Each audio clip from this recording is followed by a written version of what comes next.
سلام بیننده گرامی، امروز جمعه 30 اکتبر است، ساعت به وقت شهر پراگ 10. حالا فرصت نشر سرخط خبرها فرا رسید. عبدالله اشرف هستم. در چند دقیقه دیگر آخرین خبرهای تاجیکستان و جهان را که تا این لحظه دسترسی ما شد منظور شما می‌سازم. امروز در شهر دوشنبه امام علی رحمان سوگند پرزیدنتی یاد کرد و دوره پنجمی ریاست جمهوری خود را آغاز کرد. رئیس جمهور وعده داد که در 7 سال آینده شب و روز صادقانه با وجدان پاک و دست و دل نیک و با تمام هستی با مردم خدمت میکند. امام علی رحمان روز 30 اکتبر در کاخ سامان سوگند نوی پرزیدنتی یاد کرد و برای 7 سال آینده وعده های داد. او از جمله گفت در 7 سال آینده تاجیکستان باید به استقلالیت کاملی انرژتیکی رسیده از بنبست کمونیکاسیونی پورا رها شود و برعکس به یک کشور ترانزیتی تبدیل یابد. اینچنین به گفته امام علی رحمان در 7 سال آینده تاجیکستان به هدف دیگر استراتژی حفظ امنیت عضوقواری باید نزدیک شود. امام علی رحمان وعده داد که صنعت کشور را رشد داده سطح مهاجرت کاری را پست میکند. پرزیدنت رحمان از جمله گفت در 7 سال آینده حجم مجموع محصولات داخلی را 2 برابر افزایش داده و حصه طبقه میانه اهالی را به 45% میرساند. مراسم سوگند یادکنی امام علی رحمان صبح امروز آغاز شده بود. در مراسم سوگند یادکنی زیاده از 7000 نفر سربازان و کارمندان نهادهای قدرتی شرکت ورزیدند. امروز از 2 شهر روسیه 4 پرواز چارتری به شهر دوشنبه انجام می‌یابد که 3 پرواز از مسکو و 1 پرواز از شهر کراسنویارسک است. این آخرین پرواز چارتری از روی جدول اخیراً تصدیق کرده وزارت کارهای خارجه تاجیکستان است، اما تا هنوز مسئله از سر گرفتن پروازهای معمولی میان تاجیکستان و روسیه یا ادامه پروازهای چارتری معلوم نیست.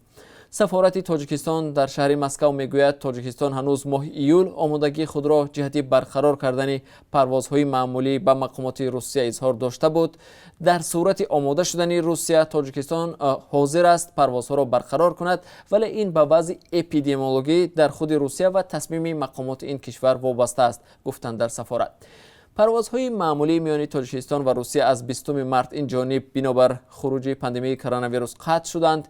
با اطلاع مقامات در این دوره توسط پروازهای چارتری حدود 70000 شهروندان تاجیکستان از روسیه آورده شدند.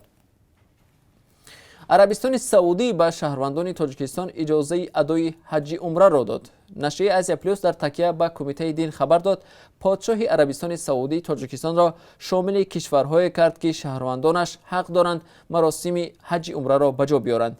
این تصمیم در دایره مرحله سوم ساده‌تر کردن معیارهای محدود کننده در دوره پاندمی کرونا ویروس گرفته شده است. افشین مقیم سخنگوی کمیته گفته است حالا شرکت‌های رسول و آرمان که به حمل و نقل شهروندان تاجیکستان به حج عمره سر و کار دارند مشغول آماده کردن سندهای لازم برای سفربر کردن گروه اولی زائران هستند. بنابر معلومات کمیته دین سال گذشته 3273 شهروند تاجیکستان حج عمره را انجام داده بودند.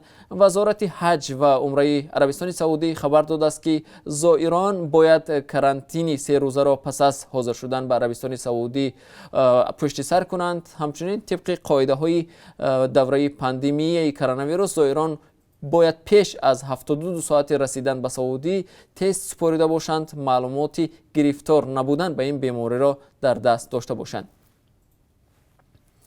در نزد مهمانسرای گراند شهردار شهر نمنگان ازبکستان در اعتراض به اظهارات پرزیدنت امانوئل ماکرون پرچم فرانسه را دراندند. فعال جمعیتی نمنگان که در این باره در شبکه اجتماعی فیسبوک خبر داد نوشت پرچم فرانسه به نشان اعتراض کنده شد و برای پرچم این کشور در شهر ما جای نیست.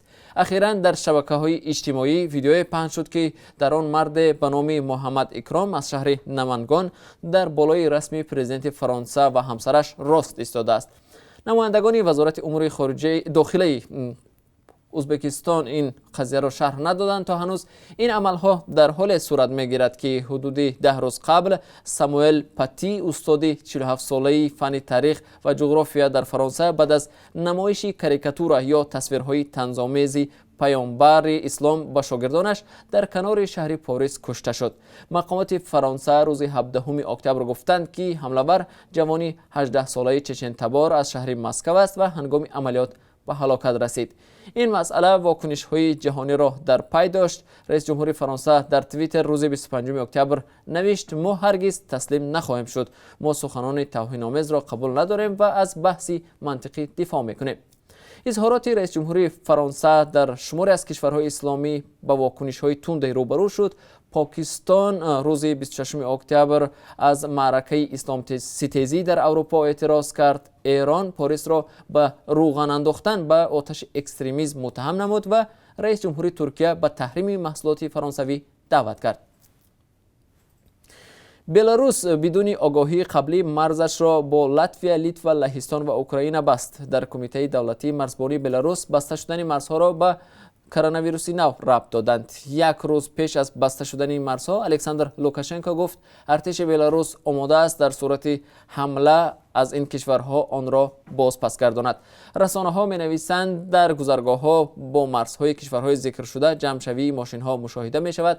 بلاروسی‌ها شکایت دارند که نمی‌توانند به کشورشان بازگردند. عین زمان تنها با ماشین‌های دیپلماتی و برابر با آن اجازه ورود به کشور وجود دارد. این هم در حالی است که فرودگاه شهری مینسک بدون محدودیت فعالیت می‌کند. روز پنجشنبه الکساندر لوکاشنکو از صحبتش با کاتب دولتی ایالات متحده آمریکا مایک پامپئو خبر داد: من او را آگاه کردم اگر از جانب لهستان، لیتوا و اوکراین حمله صورت بگیرد ما پاسخ خواهیم داد.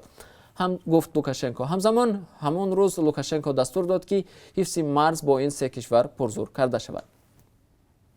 بیننده ارجمند، ما هر لحظه خبر و حادثه‌های تاجیکستان و جهان را پیگیری می‌کنیم. در برنامه اخبار آزادی شما را با آخرین تحولات تاجیکستان و جهان آشنا می‌سازیم. برنامه اخبار آزادی ساعت 5 به وقت دوشنبه در کانال آزادی ویدیو و سامانه رادیو آزادی www.azadi.org مستقیما نشر می‌شود و ثبتش را هم می‌توانید آنجا ببینید.